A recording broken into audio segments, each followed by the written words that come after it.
सारा भारत महामारी कोरोनार मुकाबला करुवा बेले एहर प्रभाव सीधासलख पड़ी रक्त भंडार उपरे। विगत दिन में रक्तर अभाव नथिबा बेले एबे लॉकडाउन पाई रक्त संग्रह कम हो जाइछि। एहाकु आखि आगे रखी प्रथम करी कटक जिला बड़म्बा ब्लॉक माणियाबंध डाक्तरखाना सावधानता अवलंबन करी एक विराट मेगा रक्तदान शिविर अनुष्ठित हो जाइछि। स्थानीय लोक तथा बिजु युवा बाहिनीर सदस्य माने एथिरे साहाय्य करिथिबा बेले स्थानीय विधायक पहुंची आनुष्ठानिक भावे उद्घाटन करथिले। एही अवसर रे 2 गोटी बैच रे 50 यूनिट रक्त संग्रह करा जाइतिला।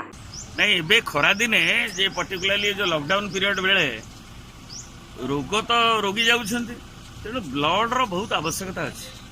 तापर भी आमे जो कोविड हॉस्पिटल अन्य सब एक्सपांशन होउछि एति पे हेल्थ रिलेटेड ये वर्तमान ब्लड रो बेले बेले सरप्लस हो जाए किंतु एबे स्कार्स अछि।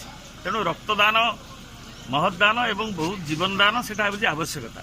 एवं आज धन्यवाद जे माणियाबंध डाक्तरखाना आनुकूल्य रे कटक ब्लड बैंक तांकर जो वैषयिक सहयोग रे आज बिजु युवा बाहिनी एवं अंचल युवक माने से माने ताको एठी ऑर्गेनाइज करके करिसेंती बिजु बाबूंकर पुण्यतिथि रे जो जीवन बिंदु कार्यक्रम सा अभिनंदन एवं ये समय आवश्यकता। वर्तमान जो से माने 30 की 20 की जेतिकी ब्लड भी देबे जेतिकी युवक माने आग्रही अछंती अधिक संख्या भी दवा पई ताले से वर्तमान गोटे तिरोट समय रे पाइबा 10 साए समान।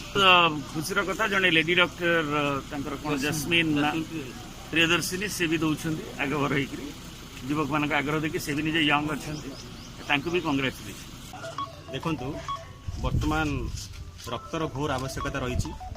वर्तमान जो आमर कोरोना महामारी समय रे रक्तर घोर अभाव रही। तेणु आमर राज्यर प्रिय मुख्यमंत्री श्री नवीन पट्टनायक आज आमर युवक मान को आह्वान देइछन्ति जे रक्तदान कर एवं जेमिति मो राज्य रे कोनोसी व्यक्तिर रक्तर अभाव रहिबनी सेतिपई से एक आह्वान देइछन्ति एवं तांकर आह्वान रे सारा राज्यर युवक मान भितर बहुत उत्साह रही। एवं सही उत्साह रे आज आमर माणियाबंध गोष्ठी स्वास्थ्य केन्द्र अंचल परिसर रे आखपाख अंचल युवक मान उत्साह को देखी एठारे आमर रेडक्रॉस माध्यम रे एक ब्लड डोनेशन कैंप करा जाइछि। Athagarh Narasinghpur Sonalata Biswal report PTV news.